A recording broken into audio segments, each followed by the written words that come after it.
If you feel like you're doing all the right exercises, but your glutes still aren't growing, the secret may not be just lifting heavier. It is creating space in your pelvis so your glutes can actually work efficiently and optimally. So, the role of the posterior pelvic floor in glutes is deeply integrated. Your glutes attach to the back of your pelvis. So imagine if your pelvis is tilted forward or compressed with butt clenching, your glutes and posterior pelvic floor will stay short and tight. These muscles will not then easily create length that is needed in things like squats and hinges. So instead, your body will take another path to do so, which often looks like flaring the ribs or tucking the pelvis and rounding the spine. So let's talk about some common signs that you might have posterior tension. Constantly tight hips, feeling more quads, lower back than your glutes, and struggling with squat depth. Now, finding length is really important for creating strength. There is eccentric or lengthening of muscles. When a muscle can lengthen fully, it can then generate more power when they contract. We also need to have the ability to have shifting and rotation, which will unlock better pelvic mobility for better alignment. Without these attributes, your glutes can't fully lengthen, and then again, your lower back and quads take over. So the first step is to release posterior pelvic floor tension. When we can do this, then we can allow the glutes and posterior pelvic floor to not stay in a constantly shortened position. And therefore, when these muscles know how to lengthen, when they need to lengthen in squats and hinges, they will be able to do so effectively, and that will allow those muscles to create length and then create strength through its full range of motion. So, I will see you on your mat and we will explore how we can create a release in our posterior glutes and our pelvic floor. All right, we have talked about our diaphragm breathing, why it's so important to connect with our pelvic floor and how it creates core stability so our glutes can do their job. Now, we've also talked that in order to optimize the ability for the diaphragm and pelvic floor to work together, we have to prioritize having our ribcage and pelvis stacked. And that takes leaning into our hamstrings and obliques to allow that to happen instead of things like clenching our butt or shifting back through our low back to maintain that. Now, the second concept we've discussed is how do we get our glutes to fire is by getting them to fully lengthen. Now, for this to make the most sense, I always like to create this analogy. If I was going to do a bicep curl, I would want to completely create length of my bicep so I can work through its full range of motion. Now, there are times where we work partial range of motion. However, if we are trying to target the entire part of that muscle, we want to go all the way to contract and full length. The same is true for any other muscle group in your body, and the glutes are no different. Now, those people who are more prone to clenching your glutes or falling into tucked and rounded positions, and even those in an anterior tilt are going to have tight and compressed posterior pelvic floor and glutes. And that is going to limit our ability to keep our stack per se. So if my glutes are so tight and limited, I might feel like I have no other choice but to flare my ribs, or our bodies are going to choose that path because we literally cannot create length in those muscles. So let's move into some ways that we can start to reduce tension in the back before we go into strengthening movements. And one of my favorite and easiest ones is to do a self-mobilization release with a small ball. And that ball is going to go right between your tailbone and your sits bone. So here, never on either of those places. So just between that juicy part of your bottom, between those. Now you're gonna set it there and you can sit right on that ball. And you can roll around so you'll leverage yourself with your arm and leg and just start to notice any tense or tight areas. Now, we never want to increase our pain or discomfort over about a 4 to 5 max out of 10 on scale. Because if we are increasing that intensity to a place where we feel very painful, we're actually going to make it worse. We're going to start to clench our jaw. We're going to squeeze our bottom. We're going to bring our shoulders to our ears. And we're actually going to create more tension throughout our body and more restriction.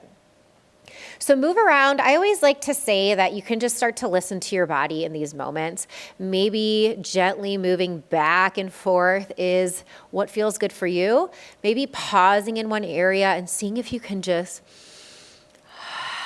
soften and release is what works for you. Let's switch to the other side so we're not lopsided. I also want you to think about this ball as kind of a physical way to create space between our sits bone and our tailbone. So glute clenchers are being tucked under. Those areas come closer to each other and those muscles shorten and tighten. We can quite literally inject some space as we push those areas apart with this ball and then encourage those muscles to release tension that they're used to holding. So this is one of my favorite ones to do before we move into our next drills or before I go into a glute strength day, is first I release tension that might be there physically as this ball is a reminder to breathe and release. And then we're going to move on to the wall. So I have got my towel rolls as well. We explored a 90-90 in our previous video to get our hamstrings and internal obliques on. I want you to have your towel roll and you are going to put it just below where your low back enters your sacrum. And then you're going to set up for our 90-90 the same way. Find all three corners of your foot.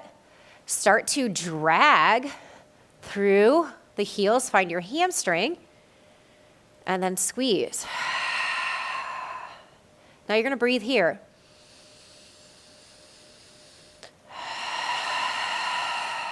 What this towel roll is doing is that my sacrum is a triangle. And when I can put that towel roll here underneath, it's actually going to allow my sacrum and therefore my tailbone to actually open. Trying to think about like a flower blossoming from the pelvic outlet, and that's going to make space in my posterior pelvic floor and glutes. So the towel is a physical push to the sacrum to create more space through that tailbone. So stay here and breathe. As you breathe into the lateral sides of your ribs and you breathe down into the ground, can you feel that air moving into your posterior? I like to add a reach.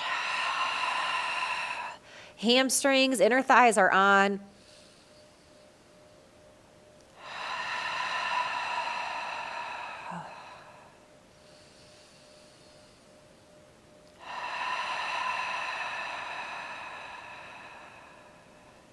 One more.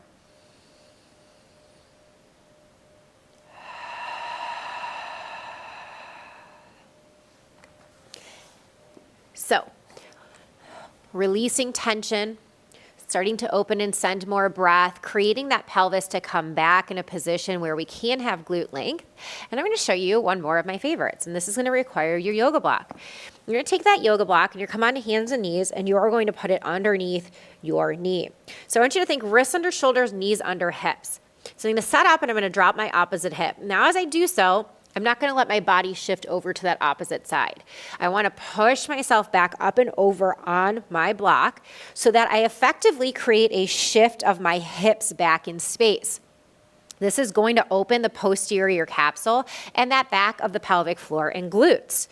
So in this position, you can play around with some active range of motion by pushing the knee down into the block to lift and create rotation of the pelvis on our femur.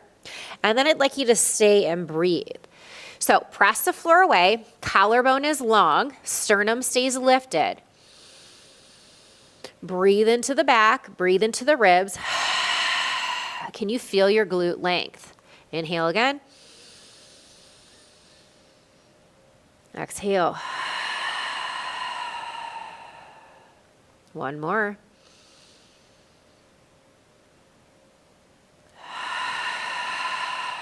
All right, and let's explore it on the opposite side. Ideally, you'll stay for at least 5 breaths, but I want to make sure that you can try both. So you can play around with pushing the shifted knee down into the block to lift and lower. And then let's stay and breathe. So check yourself that you're not shifted over to that side. If so, push yourself back so that you really feel that full effect of those hips shifted in space. And you feel the sits bone in the back of your glute and pelvic floor opening. Now remember, when we breathe here, we get breadth and length here. So breathe into the back and exhale long and slow, releasing tension.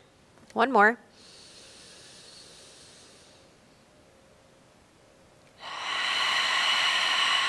So in our first movement, we released tension. In our second two, we prioritized our stack while creating more glute length, which translates optimally to the fact that when we come into a hinge or a squat, we're going to feel the ability to create length in the actual glutes instead of our back or our ribs feeling like this isn't lengthening, I need to make up space somewhere else. So checking your pelvic position during lifts is really key.